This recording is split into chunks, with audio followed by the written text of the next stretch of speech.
ನಮಸ್ಕಾರ ಗೆಳೆಯರಿ. ನಾನು ಚಿಕ್ಕವಳಿದ್ದಾಗ ನನಗೆ ನನ್ನ ಅಜ್ಜಿಯ ಒಂದು ಕತೆ ಹೇಳಿದಳು. ಅದೇನಂದ್ರು, ಒಂದು ನಾಯಿ ಹೇಳ್ಯಾಳ. ಅಯೋಧ್ಯೆಯಾಗ ಒಬ್ಬ ಪಂಡಿತ್ ಇದ್ದನಂತ. ಆ ಪಂಡಿತ್ ಏನು ಮಾಡ್ತಾನಂತ, ಮುಂಜಾನೆ ಎದ್ದು ಬಾತ್ರೂಮ್ ಹೋಗಿರ್ತಾನಂತ. ಅಂದ್ರೆ ಹೋಗ್ತಾ ಇದ್ದನಂತ. ಎಲ್ಲಿ? ಹೊರಗೆ. ಅವಾಗೆಲ್ಲ ಹೊರಗಡೆ ಇತ್ತಲ್ಲ. ಅದಕ್ಕೆ ಹೊರಗೆ ಹೋಗೋ ಟೈಮಿಗೆ ಏನಾಯ್ತದಂತ, ಒಂದು ಖಜಿನಾಯಿ ಬಂತಂತ ಒಂದು ಎದುರುಗಡೆ. ಬರೋಣ ಏನು ಮಾಡ್ತಾನೆ, ಅಯ್ಯೋ ಅಯ್ಯೋ ಅಯ್ಯೋ ಇದು ನಾಯಿ ಬಂತಲ್ಲ, ನಾನು ನೋಡ್ದಲ್ಲ, ಒಂದು ಅದ್ರ ಮುಖ ನೋಡ್ದಲ್ಲ, ಛೇ ಛೇ ಛೇ ಅಂಥೇಳಿ ಏನು ಮಾಡ್ತಾನೆ, ಒಂದು ಕಲ್ಲು ತೊಗೊಂಡು ಹೊಡಿತಾನೆ. ಅದಕ್ಕೆ ಬಿರ್ಕಾಸ್ ಹೊಡಿತಾನೆ.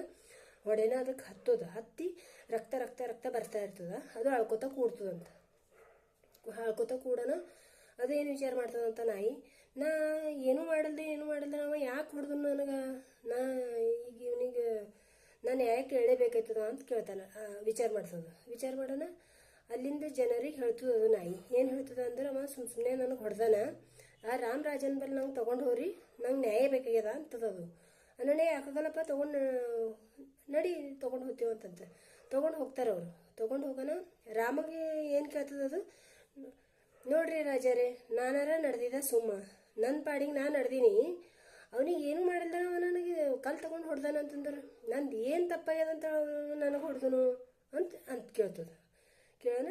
ಆ ಮನುಷ್ಯ ಕರ್ಸ್ಕೊಂಬನ, ಯಾಕ್ರಪ್ಪ ನೀವು ಯಾಕೆ ಹೊಡೆದ್ರಿ, ಎದುರಿಸ್ಲಕ್ಕೇನು ಹೊಡೆದ್ರಿ ಅದಕ್ಕೆ ಅಣ್ಣ. ಅವ ಏನಂತಾನೆ, ಮುಂಜಾನೆ ತಿಳಾನ ಇದ್ರದೇ ಮುಖ ನೋಡೋದು ಬಂತದ ಅಂತ ಹೇಳಿ ಮಾಡ್ತಾನೆ. ನಾ ಹೊಡೆದಪ್ಪ ಅಂತಾನೆ. ಹೊಡೆದ ಅಣ್ಣ, ಇದೇನು ತಪ್ಪೇ ಅಲ್ಲ, ಸುಮ್ಮನೆ ಯಾವ ಪ್ರಾಣಿಗೆ ಹೊಡೆಯೋದು ತಪ್ಪದಲ್ಲ ಅಂತಂತಾನೆ.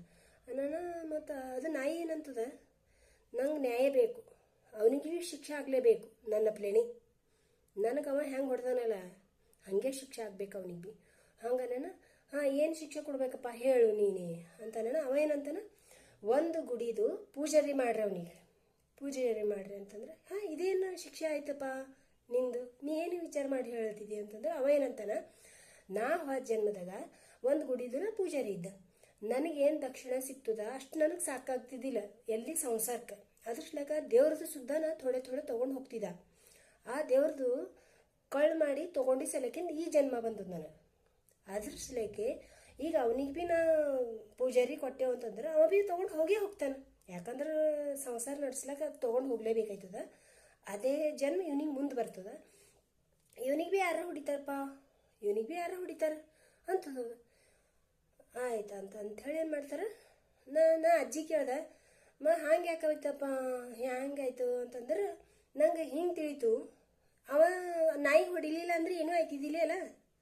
ಅದ್ರಸ್ಲಾಕ ನಂಗೆ ಏನು ತಿಳಿತು ಅದ್ರಾಗಿಂದು, ನಾವು ಯಾವ ಪ್ರಾಣಿ ಭೀ ಹೊಡಿಬಾರ್ದು, ಯಾವ ಪ್ರಾಣಿ ಭೀ ಆಸೆ ಪಟ್ಕೋಬಾರ್ದು.